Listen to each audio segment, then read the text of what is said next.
नमस्कार दोस्तों, मैं अंकुर चपराना।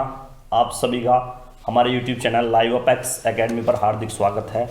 आज हमारा टॉपिक कोई किसी सब्जेक्ट को लेकर नहीं है। आज खास एक बातचीत होने वाली है। हमारे स्पेशल मेहमान जो हमारे बड़े भाई हरिंदर चपराना जी PCS 2018 में खाद्य सुरक्षा अधिकारी के पद पर चयनित हुए हैं। आज उनके साथ खास वार्तालाप हम करने जा रहे हैं और जो स्टूडेंट की तरफ से जो क्वेश्चन हमारी तरफ आए हैं या हमारे पास आए हैं, उन क्वेश्चन को हम सभी क्वेश्चन को लेकर अपने बड़े भाई हरिंदर चपराना जी की तरफ चलते हैं और उनसे उनकी पूरी लाइफ स्टाइल के बारे में और पूरी इस इतनी लंबी जर्नी के बारे में आपको चर्चा करेंगे और सब एक एक पॉइंट पर इस विषय को चर्चा करेंगे कि उनकी छोटी से छोटी और बड़ी से बड़ी उनके समस्याएं और समाधान का कारण क्या रहा और उनके फैमिली बैकग्राउंड को लेकर और अब तक रिजल्ट के आने तक का समय उनका कैसे व्यतीत रहा। उनको सबसे पहले मैं आपको हरिंदर भाई को आप स्वागत करना चाहता हूं हमारे YouTube चैनल पर और एक उन्हें आपको हमारे जो युवा जुड़े हुए हैं YouTube चैनल के उनकी तरफ से हार्दिक स्वागत करता हूं। बहुत बहुत धन्यवाद। हाँ, अब हम डायरेक्टली चलते हैं अपने क्वेश्चन की तरफ, जो स्टार्ट करते हैं हम हरिंदर भाई से। कि सबसे पहला क्वेश्चन हरिंदर भाई आपसे ये है कि कहाँ से आप बिलोंग करते हैं, गांव से या शहर से, और आपने जो प्राथमिक शिक्षा है या हायर एजुकेशन शिक्षा आपने कहाँ से प्राप्त की है? बहुत बहुत धन्यवाद अंकुर जी।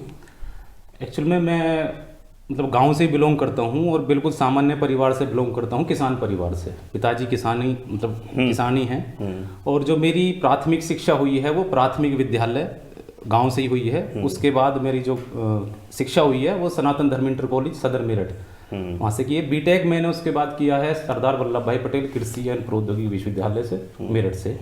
फिर मैंने LLB किया है दिल्ली यूनिवर्सिटी से।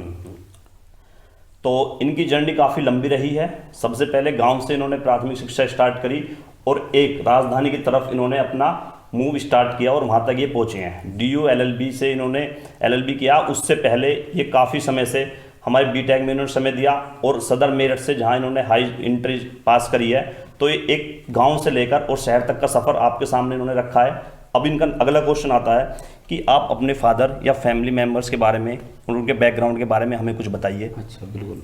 तो जो हम पिताजी हैं हमारे वो किसान ही हैं, खेती करते हैं। जबकि जो मेरे बड़े भाई हैं अब तो अपना बिजनेस स्टार्ट हो गया, बट उससे पहले कुछ समय पहले तक भी वो भी खेती में ही इन्वॉल्व थे।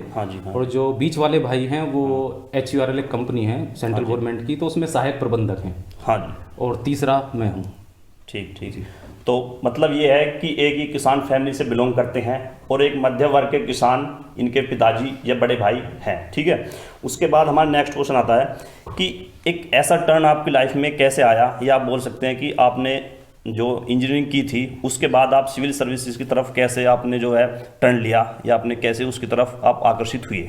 जी अंकुर जी, मैं इसमें थोड़ा सा एक दो चीज़ जोड़ना चाहूँगा कि ये मेरी प्लानिंग तो पहले से थी। अच्छा। कि भाई मुझे सिविल सेवा में जाना है। पर कोई गाइडेंस नहीं थी, क्योंकि आपको मैंने बताया भी कि मैं किसान परिवार से था। तो दूर दूर तक कोई वास्ता नहीं।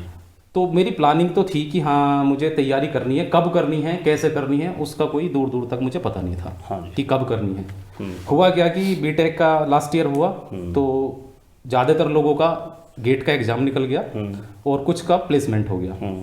बल्कि हम कुछ लोगों का ग्रुप था, 6-7 लोगों का ग्रुप था जिनका गेट का एग्ज़ाम नहीं निकला। तो अब हमारे सामने फिर एक ऑप्शन था कि हम आगे की तैयारी करें, पढ़ाई MTech के लिए तैयारी करें या फिर सिविल सेवा परीक्षा की तैयारी करें। पता कुछ नहीं था, पर फिर हमने यही डिसीजन लिया कि लेट करने से अच्छा है कि हम क्यों ना अभी सिविल सेवा परीक्षा की तरफ जाया जाए। अच्छा, मतलब ये हुआ कि आपने डिमोटिवेट होने की जगह आप उससे मोटिवेट हुए कि मेरा गेट का एग्ज़ाम क्लियर नहीं हो पाया। बिल्कुल कह सकते हो। ठीक। नेक्स्ट क्वेश्चन आता है, जब आपने पढ़ाई की तो आप ऑनलाइन का उसमें आपका कितनी हेल्प मिली, या आप फ़ोन में वीडियो के माध्यम से अपने पढ़ाई को किस तरफ मोड़ना चाहा, या आपको उससे कितनी मदद मिली है? जी, इसमें अगर मैं बात करूं तो मैंने स्मार्टफोन का यूज नहीं किया, अभी तक भी मैंने नहीं किया था। पर ये नहीं कि मैं ऑनलाइन पढ़ाई से दूर था। मैं इसका जो मोबाइल से यूज करते हैं वो मैंने लैपटॉप में यूज किया। ठीक। ये सारी चीज़ें मैं करता था, जो भी मुझे न्यूज़ थे, द हिंदू के एडिटोरियल थे या और मुझे कुछ लेक्चर सुनने होते थे तो मैं उसका प्रयोग लैपटॉप के माध्यम से करता था। पर मैंने टाइम फिक्स किया हुआ था अपना कि मुझे 2 घंटे ही लैपटॉप यूज करना है। ऐसे नहीं कि मैं पूरे दिन मोबाइल लेके बैठा रहूँ या पूरे दिन लैपटॉप लेके बैठा हूँ।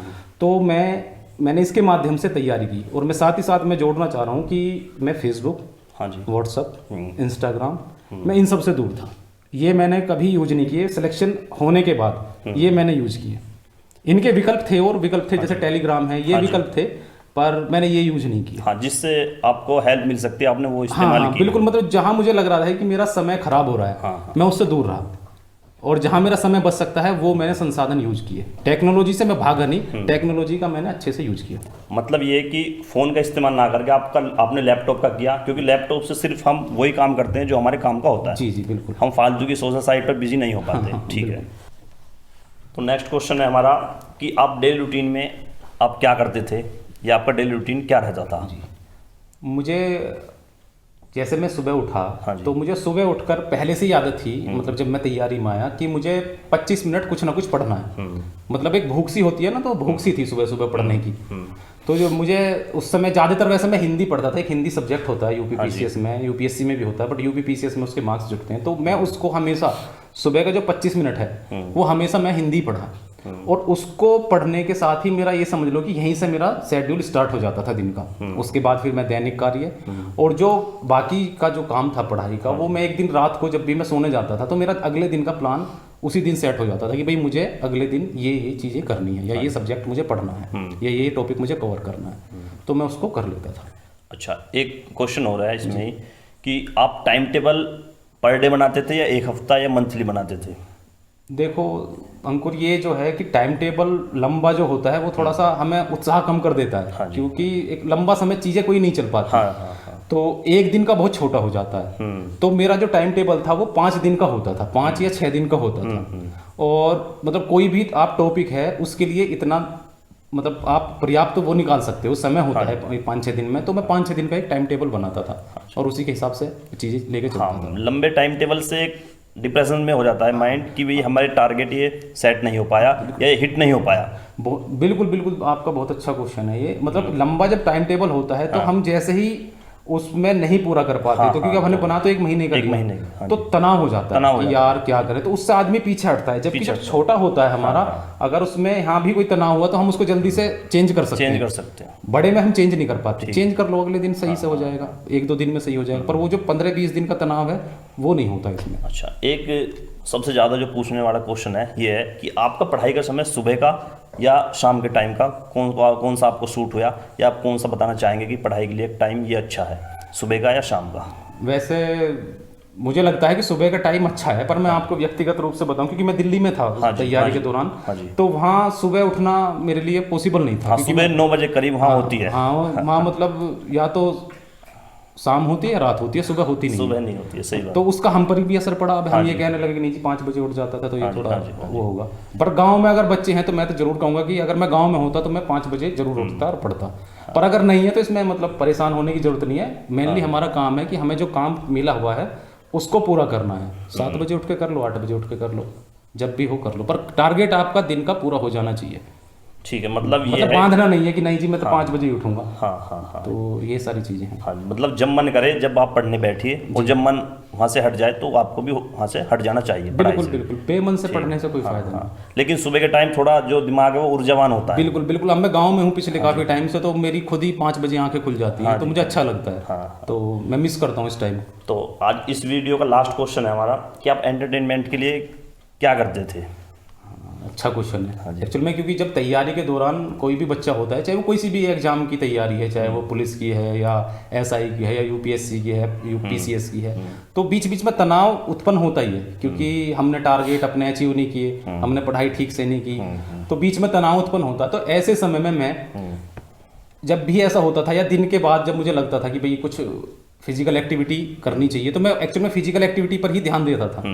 मैं साइकिलिंग, योगा, और मतलब मुझे ग्राउंड पे जाना अच्छा लगता था। मतलब मैं फील्ड था वहीं मेरे पास में, तो मैं उस पे जाता था और वहीं अच्छे से रनिंग करता था, साइकिलिंग करता था, योगा करता था। मतलब मैं मैदान पर रहा हूँ, ऑनलाइन मैंने कोई ज़्यादा इसका अपने मनोरंजन के रूप में किसी को यूज नहीं किया है। ठीक, मतलब आप ऑनलाइन या ना यूज करके आपने ऑफलाइन जो मनोरंजन का साधन बनाया है। शारीरिक और मानसिक दोनों फिट रखने के लिए बहुत जरूरी है। ठीक है। तो आज यही क्वेश्चन थे हमारे, और नेक्स्ट वीडियो मिलते हैं हम स्ट्रेटेजी और इनका टाइम टेबल या एग्जाम पैटर्न क्या रहता है। धन्यवाद। Okay, thank you.